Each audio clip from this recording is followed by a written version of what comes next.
So, to quote you, I really like how you illustrated the concept of us receiving information adverse to what we are experiencing. That's interesting that you like that because I didn't say that. What the way, at least the way you phrase it, it suggests or implies a dissociation with experience, and I'm not talking about that at all. I'm saying that our experience is information as opposed to the idea that a spoon is made of matter and we experience the matter. It's no different than the universe inside of a video game. It can things inside that video game can appear to be made of matter and stuff and things, but really it's just little bits and bytes inside the computer. Our brain is a computer. It processes information.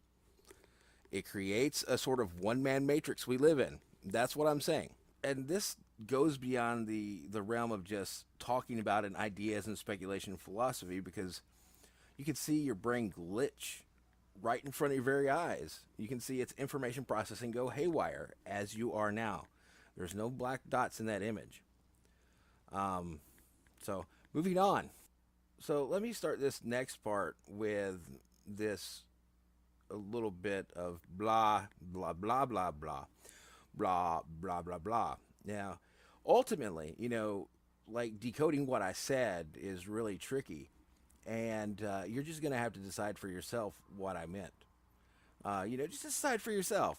What the hell are you saying here?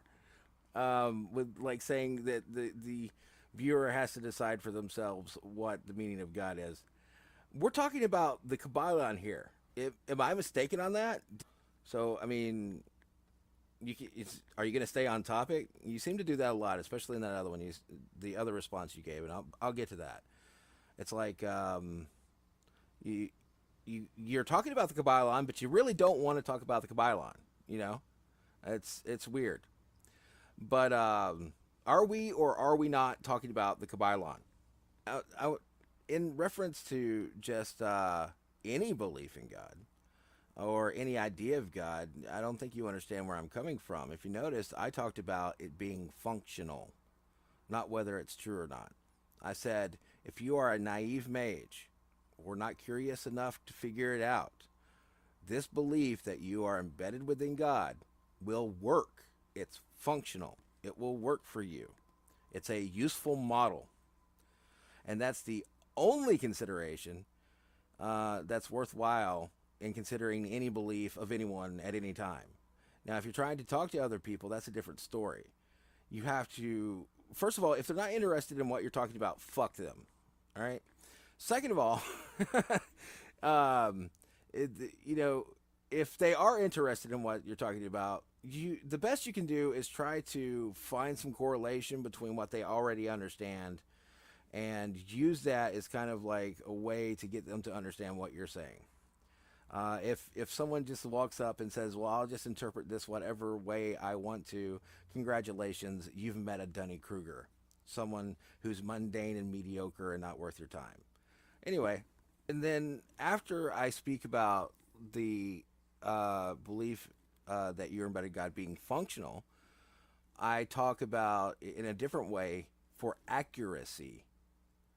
And whether it's true or not, or what anybody believes, it really doesn't fucking matter. Usefulness and accuracy only has any value within it, whether or not it's useful. If it's not useful, it's useless, right? This is where I'm coming from. I know you keep saying, if you pursue a spiritual path out of materialism or ego or whatever, none of that shit matters. You're speaking in the negative, okay? You can just completely do away with that and just say, if you're not pursuing a so-called spiritual path in a practical manner, you are masturbating. That's more important than any of that fluffy bunny stuff you say. Anyway, I look forward to any response you have, and I'm going to make another video response for the one on polarity.